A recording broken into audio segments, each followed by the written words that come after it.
Et mon juste vivra par la foi. Hébreux 10, 38, 39. Le juste ici est celui qui croit au Seigneur Jésus et est sauvé. Des gens tels que vous et moi. Vivre par la foi signifie que les pécheurs sauvés doivent vivre par la foi jour après jour.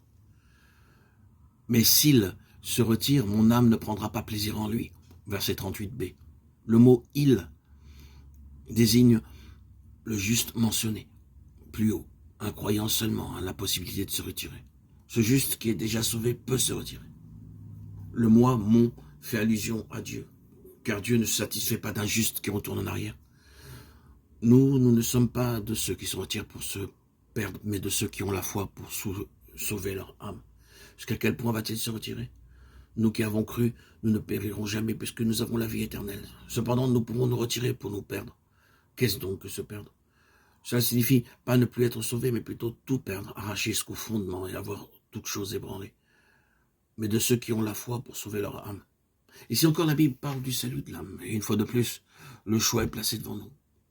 Nous pouvons soit nous retirer pour nous perdre, soit presser le pas vers le salut de l'âme.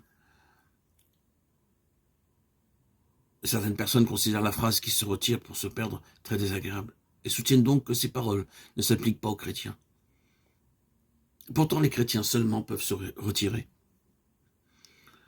Les pécheurs sont déjà si loin qu'on peut à juste titre se demander, peuvent-ils s'en aller encore plus loin? Tous ceux qui ne croient pas au Fils sont déjà condamnés. Seuls les chrétiens ont la possibilité de retourner en arrière. Ce qu'un croyant fait sur terre doit être récompensé. Toutefois, s'il se retire, il en souffrira la perte. Bien qu'il ait péché dans le nom du Seigneur, chassé les démons dans le nom du Seigneur et accompli beaucoup de prodiges et de miracles dans le nom du Seigneur, il ne les reconnaîtra pas, mais leur dira, je ne vous ai jamais connu, retirez-vous de moi, vous qui commettez l'iniquité. Matthieu 7, 23. Nous ne sommes pas de ceux qui se retirent pour se perdre, mais de ceux qui ont la foi pour sauver leur âme. Le salut de l'âme est dû à la foi. Quelle est cette sorte de foi? Que signifie avoir la foi pour sauver l'âme? Lisons Hébreux 11, qui déclare « Or, la foi est une ferme assurance des choses qu'on espère, une démonstration de celles qu'on ne voit pas. » Celle-ci est la foi qui sauve l'âme, la foi par laquelle le juste vit. Car, veuillez noter que le chapitre 11 suit immédiatement la fin du chapitre 10, dont nous nous sommes entretenus. Cette foi est l'assurance des choses qu'on espère, et non pas la foi qui croit en Jésus. Cette sorte de foi est celle qui peut sauver notre âme. Cette foi est une démonstration de celle des choses qu'on ne voit pas et non pas le fait de croire en Jésus-Christ. L'apôtre Jean dit à plusieurs reprises « Quiconque croit au Fils a la vie éternelle ». Il parle de croire au Seigneur. Mais si la Bible parle de choses qu'on espère qu'on ne voit pas, quelles sont ces choses? Lisons plus loin dans le chapitre 11 d'Hébreux. C'est dans la foi qu'ils sont tous morts, sans avoir obtenu les choses promises. Mais ils les ont vus et salués de loin, reconnaissant qu'ils étaient étrangers et voyageurs sur la terre. Ceux qui parlent ainsi montrent qu'ils cherchent une patrie. S'ils avaient eu en vue celle d'où ils étaient sortis, ils auraient eu le temps d'y retourner.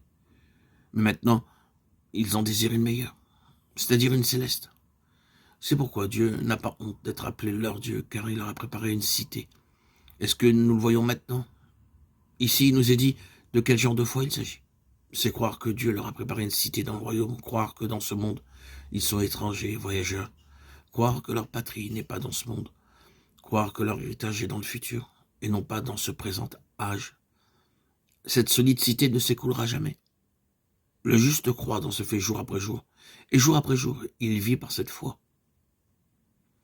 Et en faisant ainsi, l'âme est en train d'être sauvée par cette foi. Quel dommage que tant de croyants oublient qu'ils ne sont que des étrangers, des voyageurs dans cet âge.